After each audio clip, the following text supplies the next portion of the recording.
What's up, y'all? This is Africano, and today I'm going to show you how to make buckwheat couscous, or just basically how to cook buckwheat.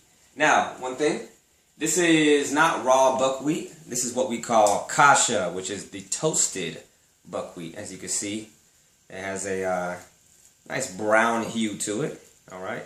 And it's actually already cooked, so you could just eat it like this way. You could just throw it in your cereal, or on top of a salad, or just eat it like a snack. You could season it up. It's pretty good. It has like a really rich, like nutty flavor, kind of like almonds in a sense, but it's really high in nutrients. So what you're gonna do with this, the tricky thing is a lot of times I've cooked buckwheat before, and it just came out crazy. It came out like oatmeal. It was like mushy porridge or whatever. So the trick here is when you cook it, you leave it alone. You don't stir it, none of that. You just leave it. It's not like anything else that you usually make, any other grains. It's very, very, very simple. And I think that's where we go wrong. We just take it to the next level. So, the trick is, I want you to come over here, follow me here. Alright, I did not measure this, but basically, in parts to water, it's 2 parts water, 1 part buckwheat. Okay? And this is how you would know. So you're going to pour it in the pot, okay? Got your basic soup pot here.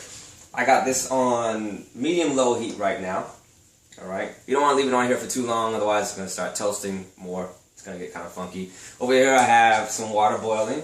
I'm just going to throw a little salt in here. It's like a 1/8 of a teaspoon right there. All right, you got it coming to a rolling boil. Once you take a look at this, it's already boiling. You want it to be boiling before you actually put it in the pot with the buckwheat. And you're just going to pour it in. Alright, come a little closer over here. We're going to show you how that happens. So you just pour it in. You'll hear it. Alright.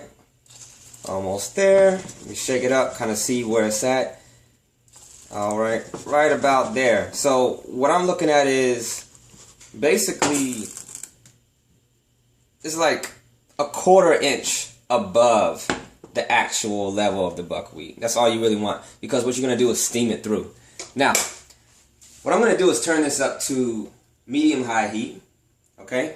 And I'm going to make sure it begins to simmer. So I want it to almost start boiling to the point where it's going to simmer. Now, if you look closely here, you can already see the buckwheat groats. They're beginning to kind of pop open. Kind of has this gelatinous thing going on. Not sure if you can see it on the camera. All right. Now, it's better if you have not enough water instead of too much water, because what's going to happen is if you have too much water, it's going to come out mushy. And remember, this is going to steam through, so you're not boiling it, you're steaming it, so you don't need water to cover it the entire time. Alright, so I'm trying to heat it up. This, electric stoves are kind of slow, but it's going to happen. It's going to happen. Alright, so now it's beginning to steam, okay? And once you see it beginning to bubble, like you see here, right over here, it's beginning to bubble little by little. Okay? I'm going to turn it down. Alright? I'm going to turn it down to low heat, just the lowest setting possible, once it starts to simmer. Okay? And we're going to cover it. So I'm going to cover it for about 12 to 15 minutes. 12 to 15 minutes, no more than 15 minutes. And we're going to come back then. So I'll see y'all in about 12 to 15 minutes. Alright, so it's been 15 minutes, and we're going to see how it looks. Boom! There we go. Yeah, baby, look at that.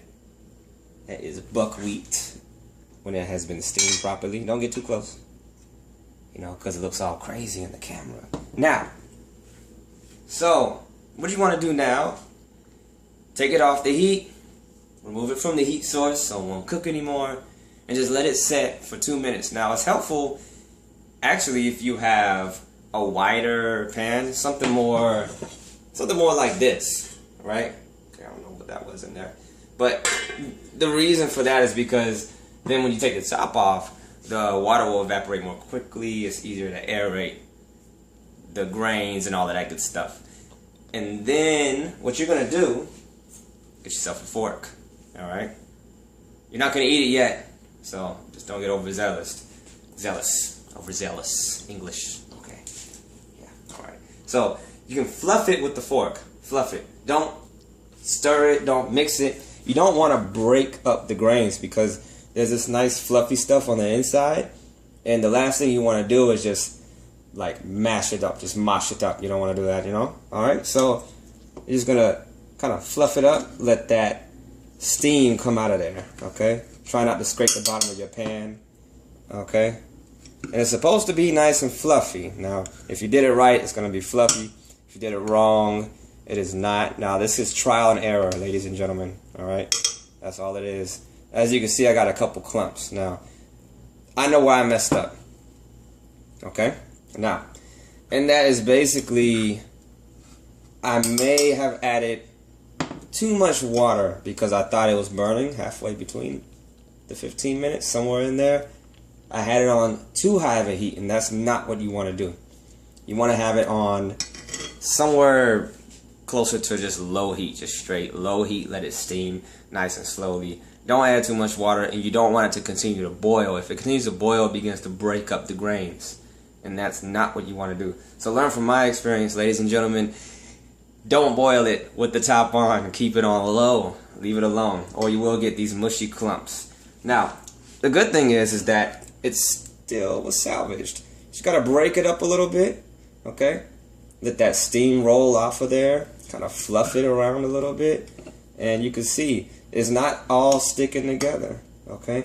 The point of it is for it to be nice and fluffy, just these big open grains, okay? Sort of like rice, okay? Not jasmine rice, but basmati rice or brown rice. But it's more like couscous on the end of it's the texture, the shape of the grain, all of that. And the more it cools off, the better. Okay? So you just kind of want to break it up and then leave it alone. Okay? Don't stir it for too long. Just leave it alone. Don't put any oil in it. No liquid. No sauce. Just wait. Wait at least 2 minutes. I would recommend 5. Alright? That way, it doesn't get mushy. Okay? Now, this is the base for a lot of great things. I like to make buckwheat chili, and I use tomato sauce, barbecue sauce, some chili powder, some cayenne pepper, and I mix it all together. I make buckwheat chili. Alright? There's all kinds of recipes you can make. You could just use that as a base, and you could throw some vegetables on there, some steamed veggies, or you can just throw some salt and pepper in there and eat it on the side like rice. Alright? So, that is how you make buckwheat. Okay, buckwheat couscous, and that is how you cook kasha. Okay, ladies and gentlemen, don't forget, it is kasha, not raw buckwheat. If you use raw buckwheat, it's not going to be the same. Alright, because raw buckwheat is not cooked yet. You can't just steam it for 15 minutes and it's going to come out the same way.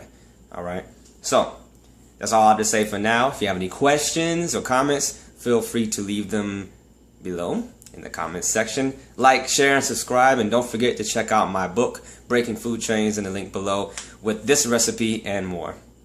Alright, have a great night.